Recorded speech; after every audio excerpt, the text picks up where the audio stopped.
श्री शिवाय नमस्तुभ्यम। हर हर महादेव। दोस्तों, पूज्य गुरु जी ने अभी अपनी कल की शिव महापुराण की कथा मैं शुक्रवार के दिन किया जाने वाला एक घी के दीपक का एक ऐसा विशेष उपाय बताया है जो उन्होंने आज तक अपनी किसी भी कथा में नहीं बताया है। पूज्य गुरु जी ने कहा कि जब आपके हाथ तंग चल रहे हो, जब रुपये पैसे कहीं से प्राप्त ही ना हो पा रहे हो, जीवन में चारों तरफ से सिर्फ और सिर्फ परेशानियां आ गई हो, उनसे बाहर निकलने का कोई रास्ता ना दिखाई दे रहा हो, तो 18 अप्रैल 2025 शुक्रवार के दिन कर लेना। एक दीपक वाला यह उपाय होगी। हर मनोकामना पूरी मिलेगी, सभी दोषों से मुक्ति। इतना धन आएगा कि संभाले नहीं संभलेगा। माता लक्ष्मी जी और महादेव जी के आशीर्वाद से पूरे साल धन बरसता रहेगा। दोस्तों, जैसा कि आप सभी लोग जानते हैं कि 18 अप्रैल 2025 यानी शुक्रवार को पड़ रही है वैशाख महीने की षष्ठी तिथि। और दोस्तों, यह वह तिथि है जो वैशाख महीने में पड़ने वाली सबसे बड़ी और वैशाख महीने की पहली षष्ठी तिथि है, क्योंकि यह शुक्रवार के दिन पड़ रही है और हमारे हिंदू धर्म में इसका बहुत ही बड़ा और विशेष महत्व होता है। पूज्य गुरु जी ने कहा है कि अगर कभी भी मौका लग जाए और वैशाख महीने की षष्ठी तिथि शुक्रवार को पड़ जाए तो आप लोगों को सिर्फ और सिर्फ एक दीपक वाला उपाय तो अवश्य ही करना चाहिए, क्योंकि इन दोनों तिथियों का संयोग बहुत ही कम आता है। इसी के साथ दोस्तों, गुरु जी ने कहा है कि जब भी वैशाख महीने की षष्ठी तिथि पड़े तो आप लोगों को सिर्फ और सिर्फ एक दीपक वाला उपाय तो अवश्य करना चाहिए। यह उपाय इतना खास है कि अगर आपने सही मुहूर्त पर सही क्रिया अनुसार एक दीपक वाला उपाय कर लिया, जो प्राचीन काल के समय का महा उपाय है, तो मान के चलिए दोस्तों, महादेव जी के आशीर्वाद से आपके जीवन का कितना ही बड़ा दुख हो, उससे आपको मुक्ति मिल जाएगी। आपकी कोई भी मनोकामना हो, मान लीजिए आप नौकरी की तैयारी कर रहे थे तो आपकी नौकरी लग जाएगी, आपका बंद पड़ा व्यापार चल पड़ेगा। और दोस्तों, आप जिस बीमारी से आप बहुत दिनों से परेशान थे, उस बीमारी से आपको मुक्ति मिल जाएगी। आपके जीवन में धन आना शुरू हो जाएगा। आपके जीवन में धन आने के नए नए रास्ते खुल जाएंगे। और मान के चलिए दोस्तों, फिर आपको किसी भी प्रकार की परेशानी का सामना नहीं करना पड़ेगा। इसीलिए दोस्तों, 18 अप्रैल शुक्रवार के दिन आप लोगों को इस वाले उपाय को जरूर कर लेना है। भले ही आपने पूरे साल भर इस उपाय को ना किया हो, पर अगर आपने इस वैशाख महीने में पड़ने वाली षष्ठी के दिन अगर इस वाले उपाय को कर लिया, तो आपको इस उपाय को करने का वह फल मिलेगा जिसकी आपने कभी कल्पना भी नहीं करी होगी। इसीलिए आप लोग इस दीपक वाले उपाय को एक बार जरूर कर लेना, ताकि आप लोगों के हाथ से यह मौका न जा सके और आपको इस उपाय को करने का फल मिल सके। दोस्तों, यह उपाय पंडित जी ने अपनी अभी की ही शिव महापुराण की कथा में बताया है, जो इस उपाय को आज हम आपको बहुत अच्छे से समझाने वाले हैं। इस वीडियो को देखने के बाद इस उपाय को समझने के लिए आपको कोई और वीडियो को देखने की जरूरत नहीं पड़ेगी।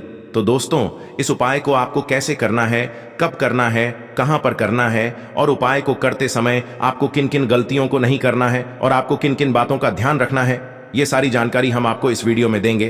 तो चलिए भक्तों, उपायों को शुरू करते हैं। अगर आप भी चाहते हैं कि महादेव जी का आशीर्वाद आप पर सदैव बना रहे, तो वीडियो को लाइक करें, चैनल को सब्सक्राइब करें और कमेंट बॉक्स में हर हर महादेव जरूर लिखें। और अपने फायदे के लिए, गरीबी दूर करने के लिए इस वीडियो को पूरा देख कर जाना। यदि आज आपने वीडियो को बीच बीच में से देखा, काट काट कर देखा, तो जीवन में आपको कभी सफलता हासिल भी नहीं होगी। देखिए दोस्तों, यह 18 अप्रैल शुक्रवार षष्ठी का दिन यह इतना खास होता है, इतना महत्वपूर्ण होता है। देखा गया है कभी कभी बड़े बड़े पूजा पाठ अनुष्ठान से जो मनोकामना पूर्ण नहीं होते, वह 18 अप्रैल शुक्रवार के दिन एक छोटे से उपाय करने से ही आपकी मनोकामना पूर्ण हो जाती है। अब हम समझते हैं इस वाले उपाय को हमें करना किस समय है। इस एक दीपक वाले उपाय को हमें वैशाख महीने के शुक्रवार के दिन करना किस समय है। तो देखिए, इस उपाय को करने का जो समय है वह सुबह का समय है और शाम का समय भी है। अब देखिए, यहां पर हम मुख्य रूप से सुबह का समय नहीं बोलेंगे, क्योंकि 18 अप्रैल शुक्रवार षष्ठी का दिन है और इस दिन प्रदोष काल के समय का बहुत महत्व होता है। बाकी अगर सुबह के समय भी करेंगे तो भी अच्छा होगा, उसमें कोई भी दिक्कत वाली बात नहीं है। तो चलिए जानते हैं इस विशेष उपाय के बारे में। लेकिन उससे पहले एक प्रार्थना, अगर आप इस चैनल पर नए हैं तो आप इस वीडियो को लाइक करें, चैनल को सब्सक्राइब करें और कमेंट बॉक्स में आप अपनी राशि या अपना नाम जरूर डाल दें, क्योंकि हम राशि से जुड़ा भाग्य भी बताते हैं और भाग्य में चल रही परेशानियों को दूर करने के लिए वह आसान से आसान उपाय भी बताते हैं। तो चलिए अब हम अपने सबसे पहले उपाय की बात कर लेते हैं। देखिए, हम सभी के घरों में माता तुलसी का पौधा अवश्य ही होता है। तो देखिए, हमें तुलसी जी के पौधे से सबसे पहले तो 3 पत्ते तोड़ने हैं। देखो, एकादशी वाले दिन आपको तुलसी के पत्ते नहीं तोड़ने हैं। तो देखिए, तुलसी जी के आपको 3 पत्ते तोड़ लेने हैं और इन तुलसी जी के पत्तों को तोड़ने के बाद आपको एक चुटकी हल्दी भी अपने साथ में लेनी है। हल्दी के अंदर आपको जल मिलाकर के पेस्ट के रूप में तैयार करना है और इसी के साथ में आपको एक दीपक भी लेना होगा। दीपक आप मिट्टी का भी ले सकते हैं, आटे का भी ले सकते हैं और इस दीपक में आपको शुद्ध घी डाल करके इसमें आपको लंबी रुई की बाती का प्रयोग करना है। देखिए दोस्तों, आपके पास है 3 तुलसी जी के पत्ते हैं। तो पहला जो तुलसी जी का पत्ता है उस पर आपको सबसे पहले तो जो आपने हल्दी ली है उसकी एक बिंदी लगानी है। और पहला जो तुलसी जी का पत्ता है, आपके घर में भगवान विष्णु का चाहे कोई सा भी स्वरूप हो, चाहे लड्डू गोपाल जी का स्वरूप हो या फिर भगवान कृष्ण की आपके मंदिर में प्रतिमा हो या फिर भगवान श्री राम की प्रतिमाएं, उनके सामने आपको पहला तुलसी जी का पत्ता अर्पित करना है। अब देखिए दोस्तों, आपके पास जो 2 तुलसी जी के पत्ते हैं और आपके पास जो एक दीपक है, इन्हें आपको लेकर के पहुंचना है अपने ही घर में तुलसी जी के पौधे के पास में। देखिए, सबसे पहले तो आपके पास जो 2 तुलसी जी के पत्ते हैं उन पर भी आपको हल्दी की एक बिंदी लगानी है और उन दोनों ही तुलसी जी के पत्तों को आपको अपने घर में तुलसी जी के पौधे के वहां पर ही अर्पित कर देने हैं। और इस प्रकार से यह दोनों पत्ते भी तुलसी जी के पौधे के पास में अर्पित करने के बाद अंत में जो आपके पास एक लंबी बाती का दीपक है, इसे आपको तुलसी जी के पौधे के पास में ही प्रज्वलित कर देना है। जो भी व्यक्ति अपने ही घर पर इस प्रकार से तुलसी जी के 3 पत्तों का यह उपाय कर लेता है तो उसका परिवार हमेशा खुश रहता है। उसके परिवार में कभी भी कोई भी संकट उत्पन्न नहीं होता है और यदि आपके घर में जो भी गृह क्लेश है वह भी समाप्त होते हैं। तो इस प्रकार से यह सुंदर सा उपाय करना है। अब बात करते हैं अगले उपाय की। देखो, यदि आपके जीवन में आर्थिक संकट बहुत अधिक हो रहे हैं, धन की समस्या लगातार जीवन में बनी हुई है, एक रुपयों को प्राप्त करने के लिए आपको बहुत अधिक मेहनत कर रहे हैं, तो आज रात्रि में सोने से पहले आपको हो यह एक चमत्कारी दीपक का उपाय अवश्य करना है। या फिर यदि आपका जो व्यापार है, बिजनेस है, दुकान है, वह अच्छे से नहीं चल पा रही है, तो आज रात्रि में इस विशेष दीपक का उपाय आपको अवश्य करना चाहिए। देखो दोस्तों, दीपक हमारे घर में सभी नकारात्मक शक्ति को बाहर करता है। यह उपाय आपको साल में केवल एक बार करने का ही मौका मिलता है। देखिए, इस उपाय के लिए आपको तुलसी जी की जो सूखी लकड़ी होती है उसे ले लेना है। देखिए दोस्तों, यदि आपके पास पुरानी तुलसी जी की लकड़ी है तो उसे आप ले सकते हैं और यदि आपके घर में तुलसी जी जो लकड़ी है वह सूखी हुई है तो उसकी लकड़ी आप तोड़ करके इस्तेमाल कर सकते हैं। लेकिन आपको ध्यान रखना है कि सूर्यास्त से पहले पहले ही आपको यह जो तुलसी जी की लकड़ी है इससे अवश्य ही तोड़ लेना है। तो इस उपाय के लिए आपको सबसे पहले तो एक मिट्टी का दीपक लेना होगा। चाहे तो आटे का दीपक भी ले सके, क्योंकि आटे का दीपक सभी दीपक में सर्वोत्तम माना गया है।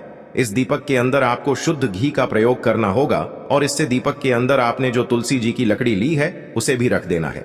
लेकिन ये जो तुलसी जी की लकड़ी है इसमें आपको चारों तरफ अच्छे से घी लगा लेना है।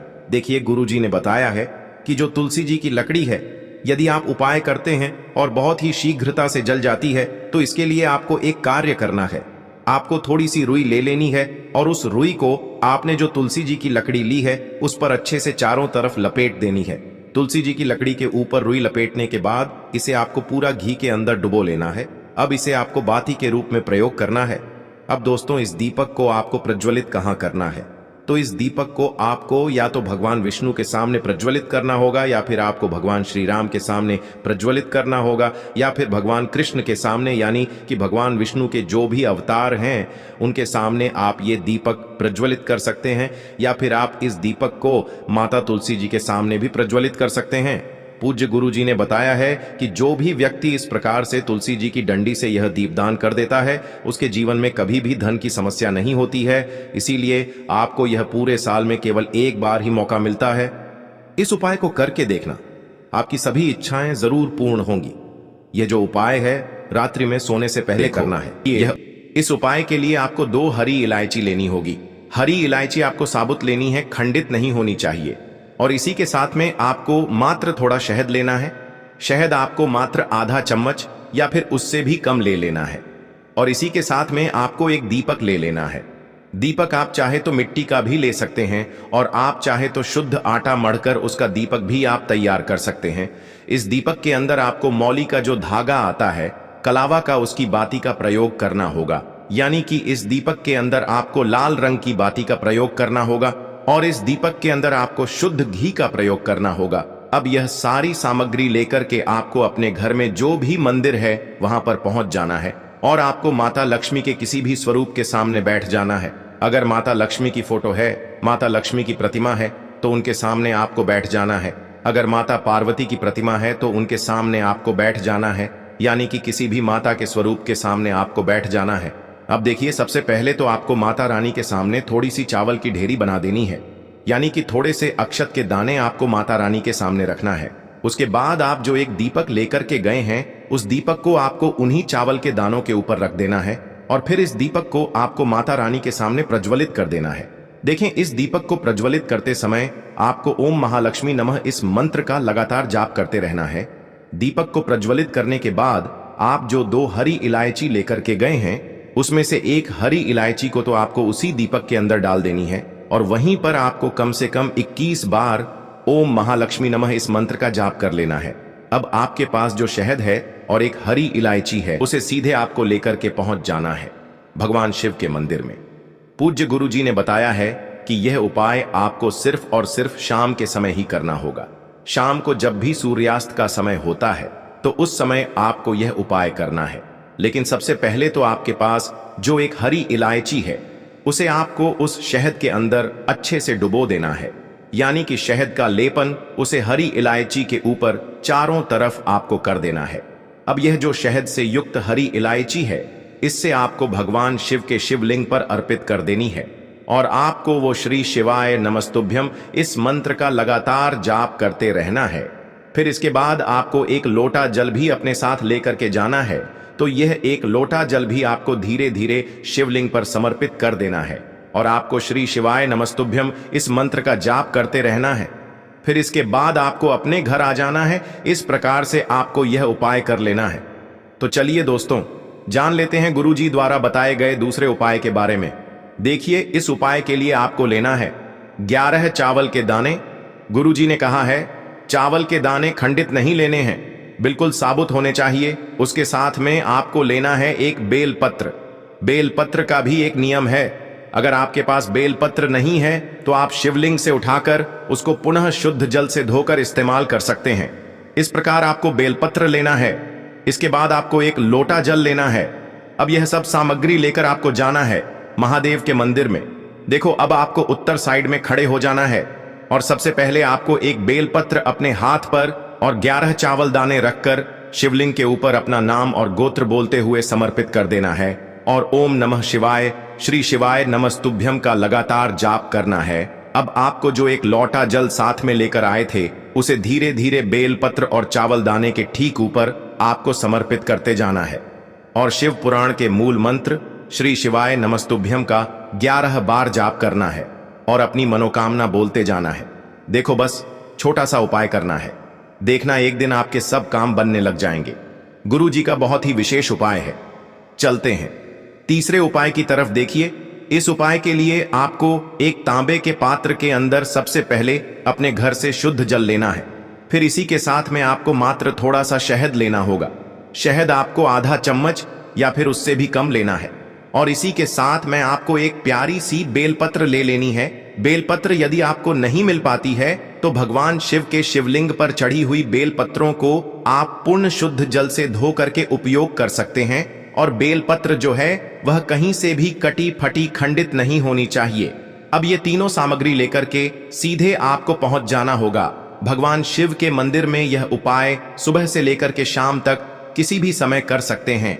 देखिए, सबसे पहले तो आपके पास जो शहद है, उससे आपको अपने सीधे हाथ की चिटी उंगली के जो पास वाली उंगली होती है, अनामिका उंगली, उसमें थोड़ा सा शहद आपको लेना है और इससे फिर आपको शिवलिंग पर जहां माता अशोक सुंदरी का स्थान होता है, वहां पर आपको ओम का निर्माण करना है। लेकिन जलाधारी के बिल्कुल बीच में जो स्थान होता है, उसे माता अशोक सुंदरी का स्थान कहते हैं और इसी स्थान पर आपको शहद से ओम का निर्माण करना है। अब दोस्तों, आपके पास जो एक बेलपत्र है, उसे आपको अपने सीधे हाथ की हथेली पर रखना है और महादेव से आपको अपनी विशेष मनोकामना, आपके जीवन में जो भी संकट चल रहे हैं, जो भी समस्याएं चल रही हैं, जो भी जीवन में दुर्भाग्य बना हुआ है, आप अपने किसी भी कार्य में सफल नहीं हो पा रहे हैं, तो जिस भी प्रकार की आपकी समस्या है, उसे दूर करने के लिए आपको महादेव से प्रार्थना कर लेनी है।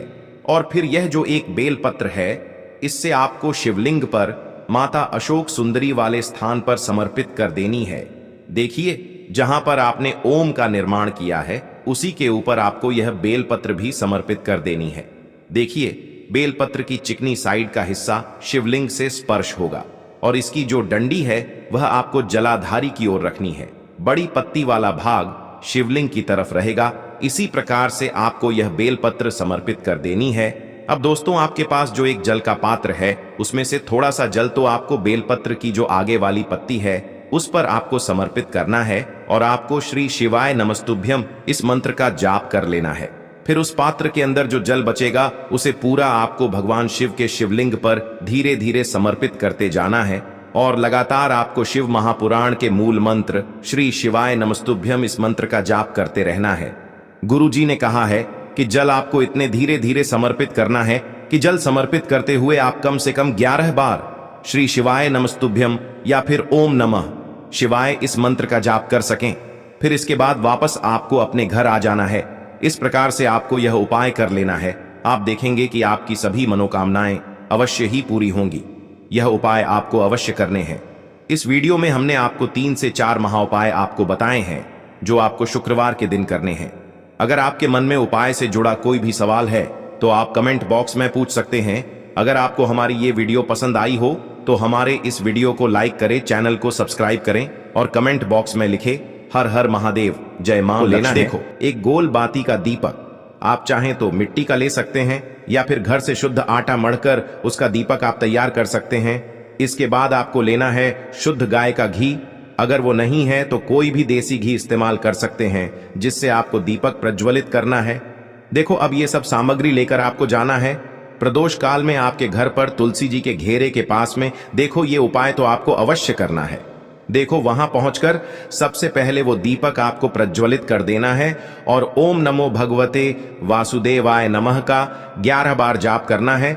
उसके बाद आपको अपने सीधे हाथ में थोड़ी हल्दी लेकर उस दीपक में अपना नाम और गोत्र बोलते हुए डाल देना है।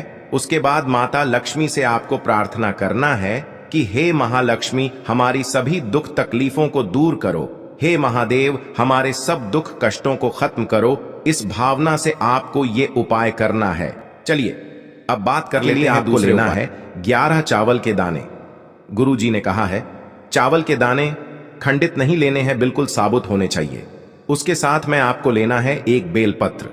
बेलपत्र का भी एक नियम है, अगर आपके पास बेलपत्र नहीं है तो आप शिवलिंग से उठाकर उसको पुनः शुद्ध जल से धोकर इस्तेमाल कर सकते हैं। इस प्रकार आपको बेलपत्र लेना है। इसके बाद आपको एक लोटा जल लेना है। अब ये सब सामग्री लेकर आपको जाना है महादेव के मंदिर में। देखो, अब आपको उत्तर साइड में खड़े हो जाना है और सबसे पहले आपको एक बेलपत्र अपने हाथ पर और 11 चावल दाने रखकर शिवलिंग के ऊपर अपना नाम और गोत्र बोलते हुए समर्पित कर देना है और ओम नमः शिवाय श्री शिवाय नमस्तुभ्यं का लगातार जाप करना है। अब आपको जो एक लोटा जल साथ में लेकर आए थे उसे धीरे धीरे बेलपत्र और चावल दाने के ठीक ऊपर आपको समर्पित करते जाना है और शिव पुराण के मूल मंत्र श्री शिवाय नमस्तुभ्यं का 11 बार जाप करना है और अपनी मनोकामना बोलते जाना है। देखो, बस छोटा सा उपाय करना है, देखना एक दिन आपके सब काम बनने लग जाएंगे। गुरु जी का बहुत ही विशेष